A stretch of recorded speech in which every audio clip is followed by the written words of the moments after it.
Hi, hello there. My name is Natasha. I am the creator and the founder of the Glow Up Method, and I'm super excited to be here with you today. I know it's not in my voice. Again, like life sometimes. And to be quite honest, for the last, I don't know, 16 hours, 18 hours since I found out about a certain situation, I've been very somber. And so I feel like, yeah, I could sit here and fake it and be like, oh, I'm super excited to be here. And I am excited to be here. I'm excited to have this platform and a place to share what's happening to me directly, indirectly, and to those in my little community that I love. And, it's so interesting to me. I've talked about this before, and having been a mom who is in horrific situations, right? Tragic things that your worst nightmares are about. And having like sitting there in this worst day or this worst moment of your life, and yet somehow the world around you goes on. People are still laughing, people are being born, people are dancing, people are loving, people are just having this normal existence. While simultaneously, your world completely stops. Your world goes in slow motion, and it feels like it's a nightmare, and you just can't wake up because the nightmare is real. And today, the nightmare didn't happen to me, isn't happening to my family. But I've been in similar, very different shoes than a mother and then a family that I'm very near and dear with is currently finding themselves in. God, it's hard to even talk about it. So one of my sons has had a team that has really been united together for many years. That's uncommon. Many times kids move or move on, but the majority of this team has remained together since they were very young. I'm talking 5 years old, and now they're 16, 17-year-olds. And this team is really unique. I've seen a lot of different teams, being a mom of 4, and being on different teams with my kids, not me personally, but them being on different teams and different sports. And there's a unique magic about their particular team. They have this unique chemistry and bond where I've said before, yeah, there's a couple that are standout players that on their own could literally be, professional players at some point of their life if they choose. But at the end of the day, the majority of them are just kids that love to play, and even more so, kids that love to play together with each other. And this resilient group of boys has been through so much together. There has been the loss of a mother. There has been a few injuries that required surgeries. There have been many things that have occurred within the dynamic of these friends. I mean, plus just your regular run-of-the-mill injuries. And they've all really found a way of supporting each other. And right now, one of their teammates needs their support in the most extreme way. This young man has $1 million smile. He is so passionate about whatever he does. He really brings like an intensity like no other to the field. He is one of the youngest on the team, but yet always carries himself very mature and has just a really great work ethic. And those qualities, I believe, are going to take him so far in the journey that he is embarking on right now. Unfortunately, I don't know the full details, and even if I did, I wouldn't divulge them. There was some form of accident, and he injured himself and required neck surgery.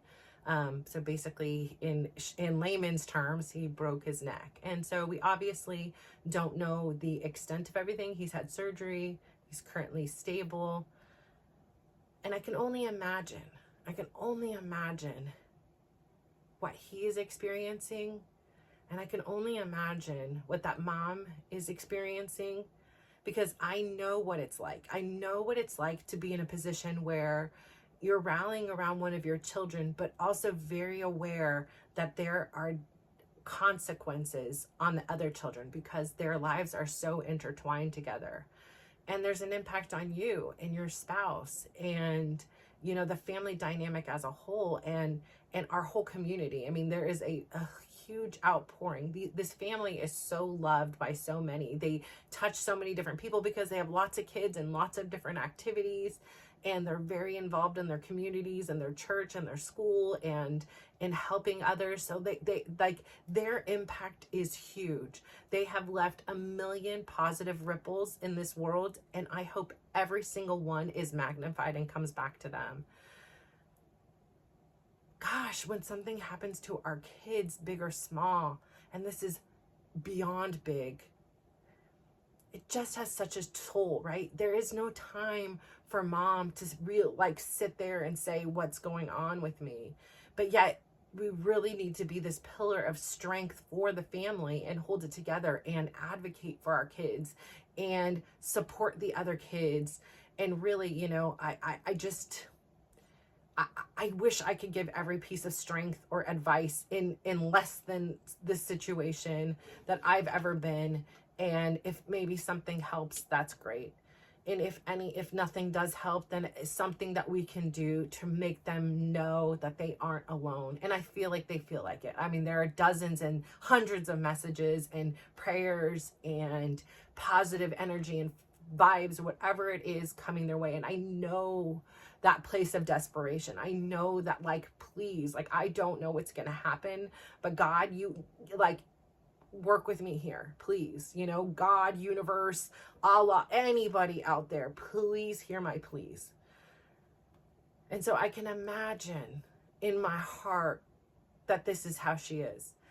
They too have 4 kids. They too have 3 boys. I have a connection that I can understand. She's been through a ton of crap with her kids. I know some of the things, and I don't know everything. But over the years, you're around one another, you learn things and you share things, and damn, how quick life changes. It's in a blink of an eye. And we just take it for so granted, right? We just think that tomorrow we're going to get up and we're going to get out of bed. And we just think that, like, life is just going to be the same. And then bam, out of the blue. And then I look at my kids at PT today, you know, working on their knees. And yeah, for moments that just seems so big. And I'm like, damn, I'm hella grateful that this is all that was. Damn. Because I know there's another side that it can be so much worse. And I know right now someone is going through something worse, and I know them personally. Like, I always carry that with me for some reason to give me some sense of appreciation of where I'm at. Even if it's in a struggling time, even if it's in a challenging time, I really like to remember that it really could be so much worse. And so I know that that's kind of morbid, but it's like, be grateful for where I am and know that there is a lesson. There is something that things will get better, and believe and hope that that is true. And so, you know, if you pray, if you meditate, if you send positive vibes, please keep this family that I'm talking about in yours, because we all need somebody behind us in those moments to, like, hold us up. Like, I remember just sitting there with my son Dylan and, you know, getting the holy water and putting it on his brain where the tumor was, and going through all of those things, and just like wanting to crumble and fall, like holding it together in front of my kids, listening to them and supporting them and nurturing their tears because they're afraid of, you know, the mortality of their sibling, like, and trying to hold it together and not think of things that are just negative, and just think of things that are positive and good things are going to come, and it is so tough.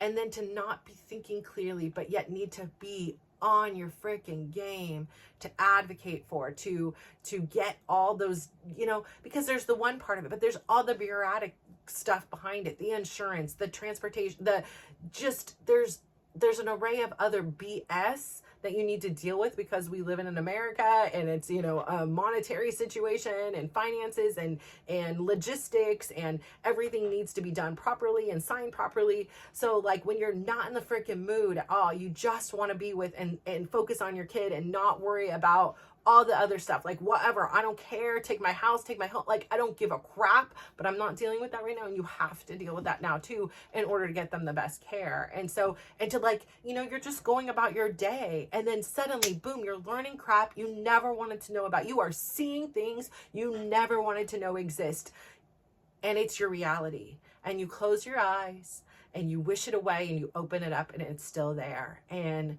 my gosh, if you've never been through something like that with someone you love, a friend, a family member, you are blessed and lucky. And remember that today. And if you have been through it, know that I see you, I appreciate you, and I know the millions of things, the tiny little things that you did in order to help that person. And so my main message today is life is precious. Is so fragile, and I know we get caught up in certain things, and somebody cut us off, or somebody was rude to us, and whatever it may be, we get caught up in a lot of distractions and a lot of unimportant crap at the end of the day. My kid didn't listen to me, or whatever it is. And at the end of the day, when you're in that position, you don't even care. Like, you don't care that they didn't do their chores. You didn't care like what you would give for them to not be able to come home and not choose to not do their chores, right? And just to go back to your old normal self. You will plead with whoever is out there. You will say, I will take any religion. I will take any force out there that is working for us. I will take it all. And I will sacrifice anything. And the worst part is like, for me personally, it just sucks. Like having a heart that was working. And I'm like, can you take mine and give it to my son? To have a brain that was free of any kind of foreign things that weren't supposed to be in there. Can you take it and give it to my son? To have eyes that fully function at a 2015 eye vision acuity, or whatever it's called. To give it to my child who cannot see.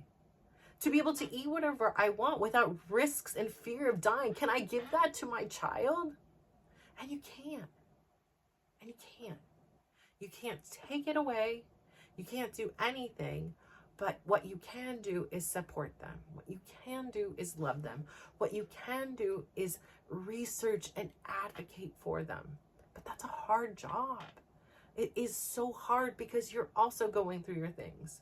So my message to the mom is, please take a minute or two to take care of you, because you need to be strong and you need to be healthy for your family. They are looking at you to be strong, and they need you. They need, in every single moment, like I've said before, it made sense. Like when all of a sudden my aunt got cancer, and I was sitting there and I just had this moment of epiphany where I was like, I get it. Like, I get it. I get why everything has happened up until this point. It has prepared me for this moment. Because like everybody I would encounter, they're like, are you in the medical profession? How do you know these things? Da, da, da, da, da. But every piece of wisdom, everything I've done, I've put in the reps. I've learned. And yes, I did not know this when my first child, as a 23-year-old, myself personally, as having this sick child be born, I didn't know. And I didn't know how to advocate. But as I got older, and as I got wiser, and as I observed other people, and as I reflected and spoke and asked questions during and after, I learned. I got better at it. And it's not a skill I want to have. It's not a skill I yearn for or ever set out to have, but it is one that my life has allowed me to acquire. And so if ever in this position, or if ever in a position where somebody else, perhaps this friend of mine, needs a supportive person who understands, who can see beyond what the average person who has not had to go through the reps has had to go through, I hope she understands that I am an ally with her, and I will go to war with her, or at least be there so that she has a safe place to land and break down so she can build back up and get back out there and be the best mom she can be for her son and for her other children as well. And so I say to you today, really, really, the irony of it all is, like, yesterday when I was doing my workout, I was thinking about my kids and about how some of the things I was doing, they are unable to do at this point. And I was thinking about how, I may not be enjoying this, but I can do it. And later on that evening, to find out what somebody else who is very close to our family is having to endure is like, what that person would give to be able to do what I'm complaining about doing, or not complaining, but, having a challenge doing. And so really be grateful, whatever it is that you're doing, because you are so lucky. You are so blessed. Of all the billions and billions and billions of people that have ever been born onto this earth, you are one of the very few that are able to do what you're able to do today. And remember that, and really think about how precious life is within you and around you. And think about how you can help and make the lives of others better, as well as yourself. And appreciate where you are. Like, I feel like it's so easy for us to go and complain and create trouble where there isn't necessary, instead of just really getting to the basics and understanding, like, none of this really matters. Like, at the end of the day, is this argument, is this, whatever it is this complaint going to move my life forward in a productive manner in which I want to live? Like, if this was my last 100 minutes, would this be how I'd want to spend it? Yes or no? And if the answer is no, then knock it off. Because guess what? This may be your last 100 minutes. Maybe mine. We don't know. And we take for granted so much. We take for granted, my uncle used to say the three most important things in life are, that maintain life are, food, water, and air. And he's like, food, you can go without for weeks, maybe months. For water, it's like days. And for air, it was like minutes. And this foreshadowing he had was very true, because what happened to him was he had, for his final kind of, ailment that led to him passing away, was he had a heart attack and he lost oxygen to his brain. He lost oxygen to his brain for so long that many functions of his brain were damaged permanently, irreversibly. And only the very last function that I can't remember how they eloquently explained it, the very primal part was left, but there is no life. There's no communicating. There's no anything like that. And, it is so true. So I say all that to say, yes, I'm coming to you very somber today. I am very broken inside for this family. And of course, as a person who's been there, I want to, march in and help in every single possible way in which we can. And I'm sure there will be a community effort to support this family, which I love. This is why I love the city we live in. And this is why I love the community we live in. Even though I would like to go and adventure and see what else is out there, I am so grateful for it. Like I've said, for any of my kids' injuries, for any of my kids' ailments, the community has rallied behind us. And so I have this extra thing to say, I know what it's like. And I know how literally human kindness was what got us out of bed each day. How when we were really sad, we were able to say and look and think, how many people are praying for us? How many people are helping us? How many people are, using their connections to get a soccer ball signed for you? Like that, those little things are not forgotten. How many families volunteered to cook my family food? So when I was with my son in the hospital, I didn't have to worry about the fact that my other kids weren't eating nutritiously. Like, yes, I could have ordered them fast food or whatever it was, you know, ordered them pizzas, and they would have been just fine nonetheless. But to have like a loving home cooked meal for them made me have this sense of relief, and like they knew that they were important too, and that like their nutrition and their health was important too. And so, you know, really go out there today. And if there's somebody you love, if there's somebody you care about, if there's somebody you haven't talked to in a while that really means a lot to you, I beg you to reach out to them. Today, all day, I've been thinking about my sister, her husband, her daughter, and her new son. And I'm going to reach out. I don't know if she's going to respond. That's her work. That's her decision. And I respect it. But for me, I still want her to know I love her, I care about her, and I miss her. And I wish her and her family nothing but the best, because I understand how quickly life can change. And this is such a terrible reminder of that I sincerely wish this family wasn't going through. And I'm going to pray. I'm a believer in miracles. I'm a believer in major healing.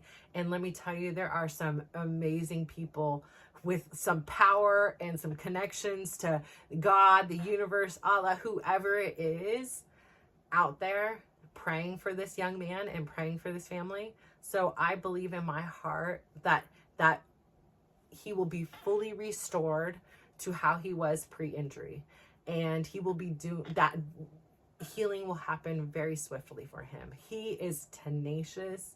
He is determined. He is goal-oriented. You give him a task, he's going to do it. And so I believe 1,000,000,000% in him and his abilities to overcome this, and not even just overcome it, but to like set the bar of how to overcome such a crazy, unfortunate injury. And so, again, like I say, if you can just do me one favor today, beyond the other favors I'm going to ask at the end here, is really take some time and take care of yourself. Take some time and really be grateful for the life that you're living. Because even in its darkest moments, there is light. There is something good. And if there isn't, you have the power to create the good that you want to see in your life. And I think it's really important to tell those around you love them and you care while you can. Man, it's tough. I gutted. I just, you just never know. You just never know how in a second your life can change. And I've seen it with my kids. I've seen it with family members. I've seen it with myself. And you're on one path one way, and something happens that you could not foresee. You could not predict. And even if you could, maybe you wouldn't have expected this particular outcome. It's tough. Life is tough. But it's also very beautiful. So I really hope in this time for that family that beyond their prayers and concern for their sibling, their son, their grandson, their nephew, their all those things, I really hope that they find strength and courage from the community that is surrounding them and loves them and is willing to do whatever it takes to support them in this most difficult time that they are enduring at this moment. And it's crazy, right? Because there's nothing you wouldn't do. I mean, I can think back to all the compromises I had offered God or anybody. Like, I didn't have a lot of money, but I was like, listen, take it all. I'll give it all to you. I don't care. Like, you know, whatever it is you want. Like, you take my limbs, take anything. Just heal my child. Heal my loved one.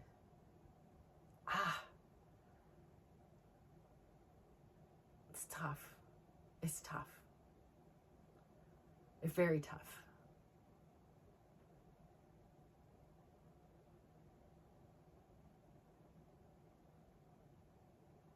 And I couldn't sleep last night I would try to, and I'd wake up and I would think about it. And, you know, you fall asleep finally. And then when you wake up, you just want it to be like a weird nightmare that didn't happen. And then you look around, you look at your phone or do whatever, and you're like, nope, this is still the reality I'm living in. This team is special. This team is unique. And this team of 16-year-old, 17-year-old, 15-year-old, some in the variations of, has been through so much together. And I find it so hard to believe that they've had to be confronted with so many things. And, you know, I keep checking in with my son to make sure he's okay. And even himself, he went for a walk last night by himself, very unusual. And, you know, he said he just needed some time alone. And I respect that and I honor that. I mean, they've got a lot going on. Their dad hasn't been here for a few days. I'm not sure what the communication is from them to him. I haven't communicated with them like, hey, Dad, I don't know what's going on. So I don't know what to communicate to them. Like, is he coming back? Is he not coming back? I'm not really certain. I did reach out an olive branch and say, you know, hey, I still worry about you. Like, I hope you're doing okay. And, you know, he responded and, you know, I just said, you know, I understand. Like, I understand what your experience is. I respect your decisions, you know, but, you know, you're welcome to stay here still until you get on your feet or whatever it is. But, man, it's a lot for these kids. And I think, you know, when something happens to one of them, it's easily accessible. I think especially for my kids to, you know, it brings back emotions in situations that perhaps they haven't fully processed, right? Because they were kids when this happened. And, you know, as much as we talked about, they didn't know what to talk about. It just kind of was what was happening. And there were days and times that they would all break down. And then there was also, like, you know, their age and just so much. So I think when these things happen, it brings up a lot of their untapped, unprocessed emotions on top of the very real reality that, like, we are one and the same. Like, this could have been me or it could have been you. And so I think it brings to the forefront, you know, their own personal mortality. And, like, you know, my one son is, like, recovering. And so he's thinking about his painful process that he's just recently been through and connecting it to his friend, and, you know, is having this extreme kind of empathy for what he's experiencing. And so, like I said, I'm going to see this movie Inside Out 2 with my daughter. I am planning to bring an entire bag of tissue. I just feel like it is going to be a cry fest in there. And all I can do right now is pray, tell the family we love them and we support them, and just hope to God that he has a full and complete recovery very swiftly. And so if you can, please pray for our friend, our family friends, and that would mean the world to me. So I say all this to say, please go out there today, be kind to yourself, be kind to somebody else, and really tell those you love them. And I really hope that you can still, in spite of anything you're feeling, find the courage to go out there and give somebody a big smile, give them a compliment, and just watch how they glow up. You really touch people. And a lot of times, many of us just want to be seen. We want to be heard. You know, I'm telling you today, I told a lady, she had this pretty hot pink shirt on, and I was like, I love your shirt. And she said, like, she just got so beaming. And next thing you knew, she was suddenly complimenting me. And I'm like, no, I would, like, whatever. I'm doing this because I really wanted to. She was sitting there and she just looked so beautiful. I told another lady this morning, I was like, you know, one of my friends at the gym, and she told me next week she's turning 80. I'm like, you are my inspiration. Like, I hope I can move half as good as you do at the age of 80. But her skin is glowing, dewy, beautiful. And I was like, I didn't get to tell you last week because I had to leave class a little early that your skin is beautiful. And as I was driving home, all I could think about was how glowy you were. And I wanted to tell you. So the first thing I saw you today, I really wanted to tell you that. And she was just like, you made my day. Thank you so much. And so a little kindness, a little seeing something in somebody else, it really means the world. So thank you so much for tuning in today. I really appreciate you. Mwah. Thank you. Bye-bye.